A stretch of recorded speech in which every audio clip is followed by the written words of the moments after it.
All right, our next match, this is the Division 2 matches. I lied to you earlier. I'm very sorry. The finals will be the next one.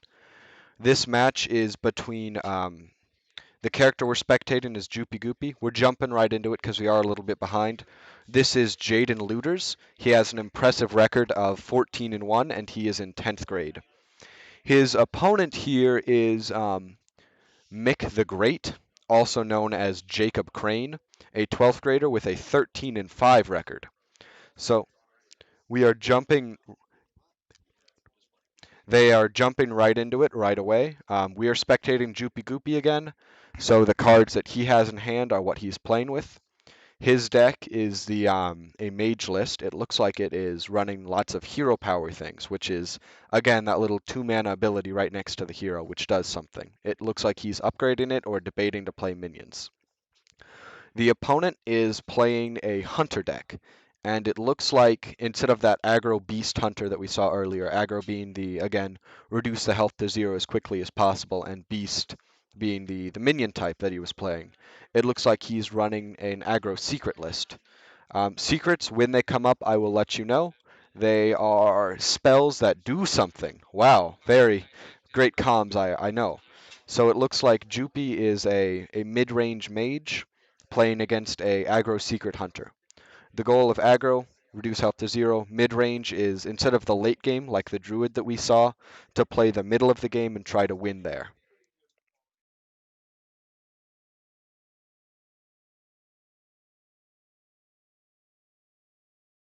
Looks like Jupy played the Font of Power to discover a Ross Frost Whisper. This is a very good card against Hunter with their lots of small, aggressive minions. We'll see how this plays out for him. Um, he plays Reckless Apprentice off the top. This deck uses a lot with the hero power. This one fires your hero power at all the enemies. So instead of paying the 2 mana, you simply play this minion here, and his hero power, which was upgraded to do 3 damage through various cards that he'd played before, ends up clearing the board.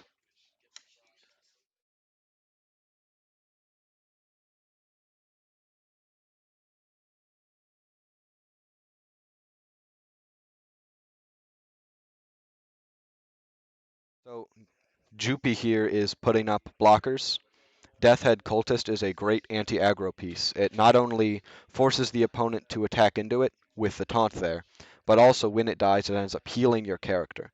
So this makes it a very difficult thing for your opponent to get rid of and fight through.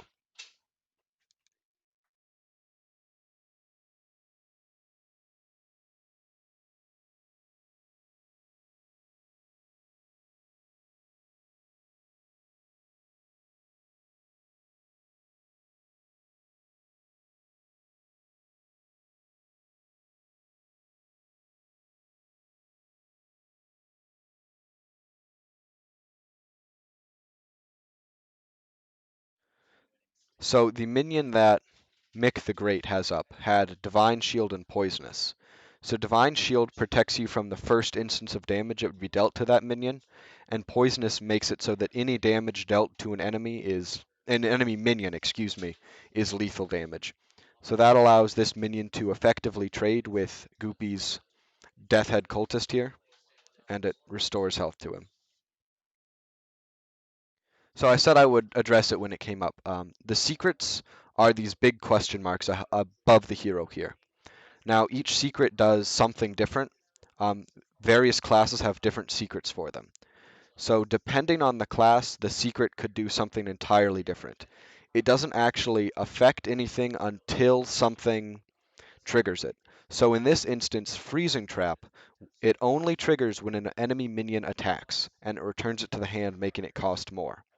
So, that would have no effect unless you attack with one of your minion, which Goopy did, triggering and bouncing it to hand.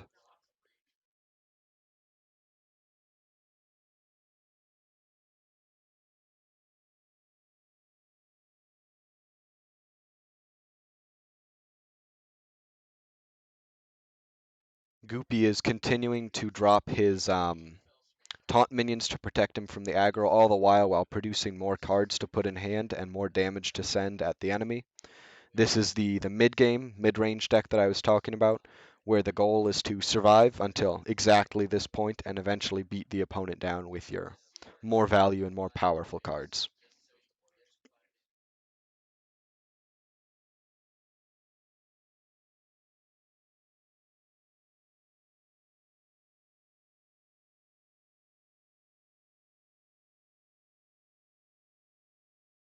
So Mick has just put down a Woopertanger, which is an adorable little rabbit with wings and antlers. But its specialty is filling up the board. It summons a copy of itself when it enters, and this is a very useful card for swinging back board states. We will see if Goopy can either outright kill him or play around these minions here. So I'm sitting right next to him, and he's making quite the grumbly noise. So Fallen Hero increases your hero power by 1, right? And he fired his hero power to all the enemies. However, the order he played that in means that he didn't outright clear the Woopertangers and was not able to send an additional 6 damage to face. So with the Woopertanger still alive because of that misorder there, and the Talion is bounced again by a secret, it looks like he will be taking an additional 4 damage from this lovely little rabbit here.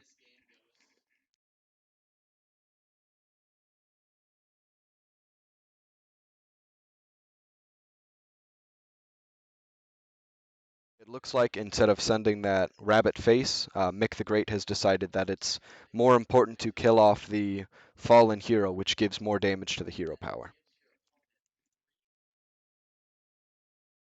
Which, based on the top deck, was certainly the right option, as the Kallistra Drake would have outright killed him this turn if he had left up the fallen hero.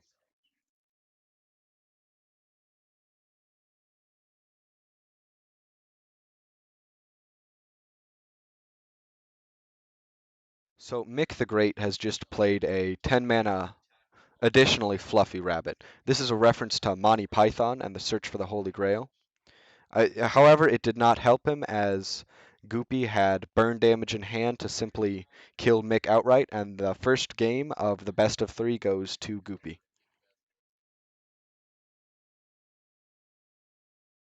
As you can see on our graphic, we will be waiting for the next game to start, and when that does, I will introduce the decks for you.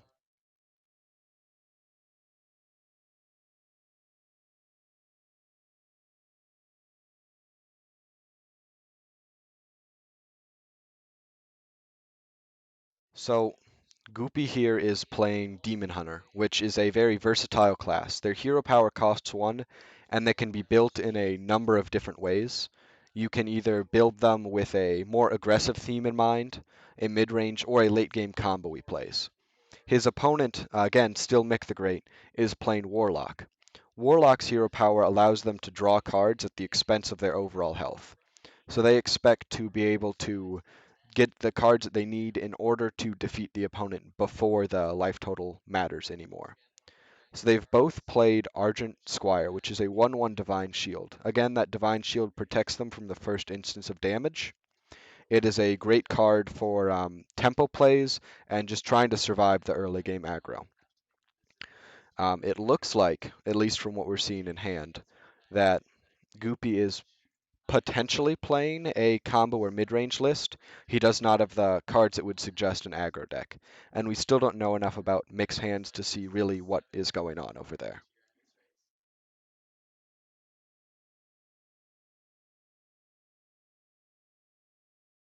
So since both players do have a Death Rattle card out, I'm going to touch on what that does. Death Rattle, when this minion dies, the minion with the Death Rattle, it will trigger an ability. So right now we see Goopy choosing between cards that he has the potential to discover and add to his hand through his Venomous Scorpion.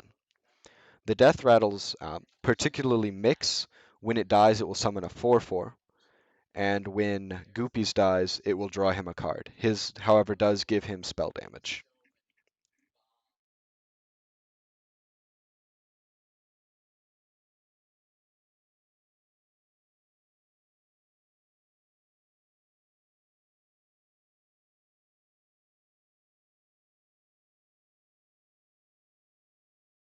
So Goopy is again deciding to discover a card with his second Scorpion. That's what you're seeing here. He chooses an Eye Beam, which will do 3 damage, 4 damage with the spell damage from his Bloodmate Thalnos to a minion, and then that 4 damage will be restored in health to his hero.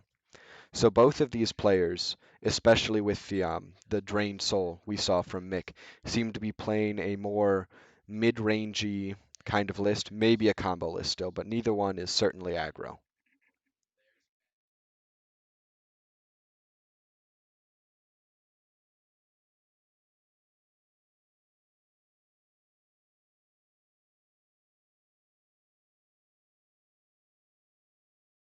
So Goopy has played the Wand Thief, which adds, instead of discovering, a random spell to your hand. So this allows you to potentially generate more value and harm your opponent quicker by playing cards and then gaining new ones, so you don't end up losing advantage that you would have otherwise.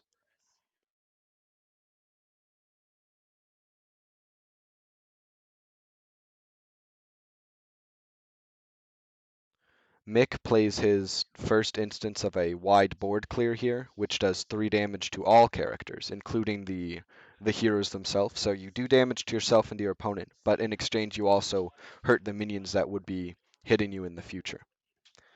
And then Goopy responds with his large legendary minion, which does something very similar, 2 damage to all other characters rather than 3 as we saw from the Hellfire. So the outcome of this game will likely be whoever can outvalue the opponent quicker or just outright deal damage to them. Something that Gloopy's hand looks very set to do, and again, we don't know what Mick's plan is, but he does need to win another 2 games. He needs to win the next 2 games in a row to head on to the finals here.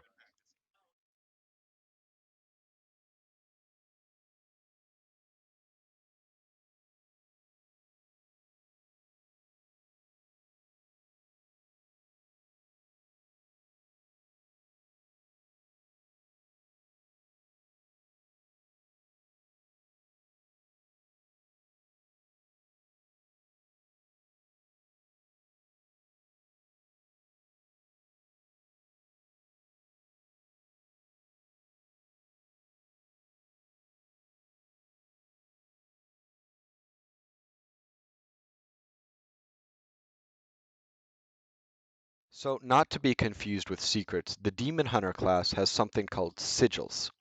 Sigils, unlike secrets, don't. They are a spell that you play for advantage later in the game, much like secrets.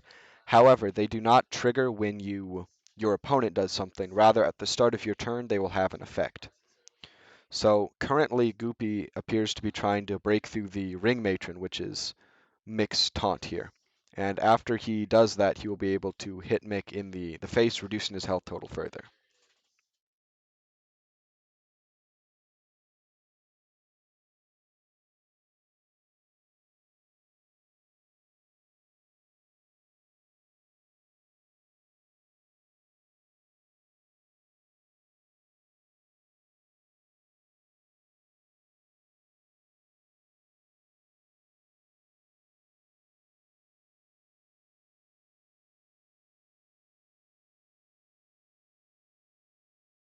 So if you had seen there, Mick was thinking about going towards the opponent's overall health, the face there.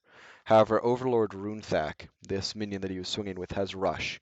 Rush allows the enemy to attack a minion as soon as it enters. And JoopyGoopy here has played a Illidari Inquisitor, a very powerful Demon Hunter card. When he attacks an enemy, or when your hero, excuse me, attacks an enemy, which is what your hero power allows you to do, Illidari Inquisitor attacks the enemy hero as well. So if it hits twice, so this allows for a massive late game damage source for Demon Hunter, which is what Goopy Joopy's deck is built around here. It's a very large minion starting at 8/8. However, he's increased it to an 11/11, increasing its stats and its damage potential. So Mick the Great will need to find a way to either heal or clear this minion off in order to potentially survive to the next turn. Now, his clear here, the Fire Breather, only does damage to demons. Illidari Inquisitor is a demon, and so, again, with an additional 2 in hand, it looks like Mr. Joopy here is going to advance to the finals. So congratulations to Jaden for making it to the winners bracket.